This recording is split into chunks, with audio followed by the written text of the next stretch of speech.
Nesse inteirinho, o pai apareceu? Não, eles já saíram, eles foram presos em flagrante no Isoleta. Eles foram presos em flagrante. E até então, você ainda pensava que o pai não tinha envolvimento. Não imaginava. Não, ninguém imagina. É natural. É natural. A gente, infelizmente, como temos bom coração, somos pessoas normais, nós muitas vezes não acreditamos que existem pessoas com esse nível de perversão, de maldade, mas existe. São pessoas com transtornos de personalidade, no caso deles, psicopatas, que não têm o menor remorso nem arrependimento. É como se livrar desse copo aqui, ó, e a vida continua.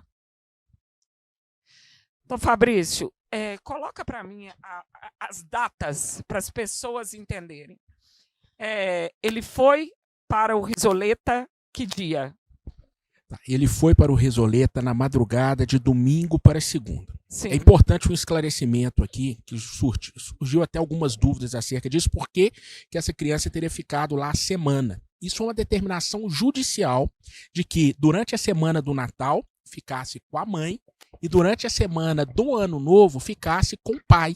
Então isso ocorreu na primeira semana do ano, ou seja, no domingo, né, ele ficaria até o domingo, na segunda-feira teria que ser entregue de volta para a Isabela. E aí, na madrugada desse domingo, então, ela é surpreendida com esse contato do pai, informando que estaria levando a criança, isso por volta de 5h40 da manhã, para o Hospital Risoleta Neves, né, conhecido também como João 24. E essa criança, segundo o pai, teria tido uma queda. Mas ao chegar no Risoleta Neves, o próprio corpo clínico, ao fazer as primeiras diagnósticos, o primeiro atendimento naquela criança, aquela criança ela já entrou em coma. Ela já entrou num grau extremamente avançado, brusco. E esse grau foi diagnosticado um dano no crânio, e já naquele primeiro momento de tomografia, um dano que o próprio corpo clínico comparou a um acidente de moto de mais de 120 km por hora. A extensão do dano no crânio dessa criança. Então, naquele exato momento, o corpo clínico, por dever legal, já deu voz de prisão nesses pais, no pai, na madrasta, que lá estavam, porque não souberam explicar o porquê que aquela criança tinha chegado naquela condição. Então, ali, a polícia militar já leva eles presos. Era visível o que estava na cabeça dele? Era visível? Você viu isso, Isabela?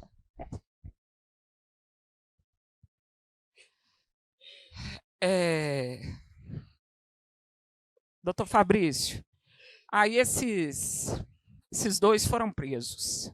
Exatamente. Como se deu essa dinâmica desse crime horrendo?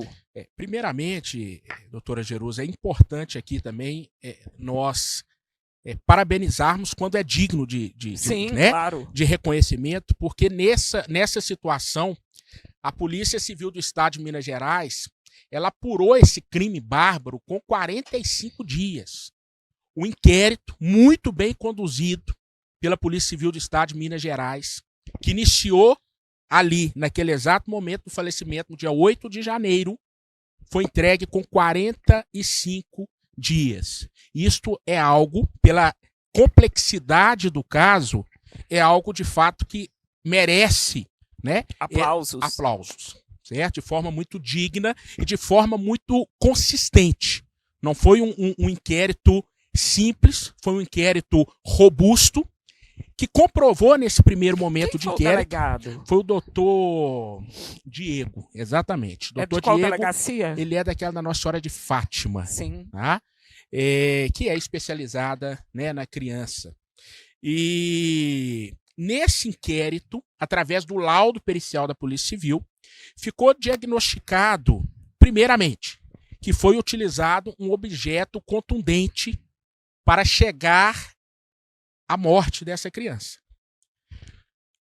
Esse inquérito e este laudo comprovaram alguns fatos iniciais que foi o que gerou a pronúncia do Ministério Público já no mês de março. O Ministério Público também foi imediatista e assim que recebeu o inquérito já denunciou tanto o pai quanto a madrasta. Nesse inquérito, nós conseguimos desconstruir as primeiras versões que foram alegadas por esse pai e por essa madrasta. Quais foram? Primeira versão que foi alegada por eles, que no almoço de sábado, no almoço daquele mencionado dia, né, anterior à tragédia, eles tinham cozinhado um frango com quiabo e aquela panela entornou, o que fez com que o chão ficasse gorduroso e que essa criança tivesse uma queda natural. O laudo pericial comprovou que a altura dessa criança, uma criança de 2 anos, não geraria a proporção do dano que foi gerado.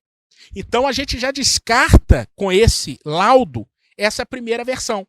E daí surge uma segunda versão, que a criança de 4 aninhos, filha apenas da madrasta, especial, que tem reduzido a sua mobilidade, não anda sozinha, não faz os movimentos sozinhos. A segunda versão é que essa criança especial teria oferido um golpe, ela tem as pernas e os braços com gesso, e o gesso teria sido o que acarretou naquela tragédia. Então, através também da perícia, né, foi comprovado que essa criança de 4 aninhos especial não teria força o suficiente para aferir essa extensão do dano que foi provocado no crânio do Ian.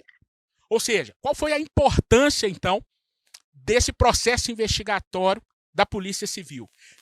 Desconstruir as duas versões que tinham sido apresentadas.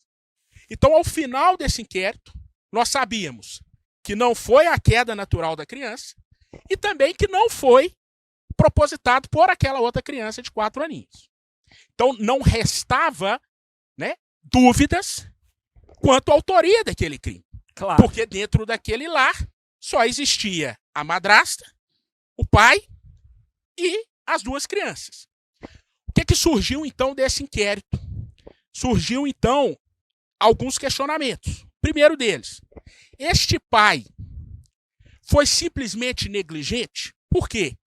Porque esse pai saiu para trabalhar e ficou comprovado que por volta de 6 horas da tarde, esse pai sai para trabalhar, ok? E esse pai volta por volta de meia-noite. E os registros comprovam que essa madrasta mandou um áudio para esse pai por volta de 11 e pouca da noite, certo? E nesse áudio, possivelmente não, nesse áudio ela relata o que aquela criança estava vivendo. Porque conforme esse laudo, a extensão do dano, ela gerou nessa criança 3 estágios. O primeiro estágio foi de um choro profundo. Essa criança, nesse primeiro estágio, ela caiu num choro incontrolável. No segundo estágio, essa criança veio a vômitos. Então, esse áudio foi encaminhado para esse pai nesse segundo estágio, enquanto essa criança estava com vômitos. Então, a partir do momento que esse pai chega à meia-noite e só vai socorrer essa criança às 6 da manhã, nós já temos ali uma negligência muito grande.